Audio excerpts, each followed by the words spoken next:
अरे भाई साहब, चोर ने तो आज पुलिस का गाड़ी चोरी कर लिया, लेकिन इतने सारे गाड़ी में पुलिस का गाड़ी कैसे पहचानेंगे? आइए देखते हैं।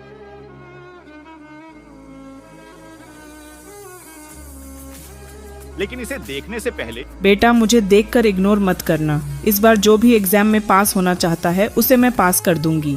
तुम्हें मेरा भी एक काम करना पड़ेगा। तुम्हें इस वीडियो को लाइक और चैनल को सब्सक्राइब करना होगा और 5 सच्चे मित्र को शेयर करना होगा। और बेटे, जाते जाते कमेंट में जय मां सरस्वती लिख दो। ये तो पुलिस का गाड़ी पूरा कचूमर निकाल दिया।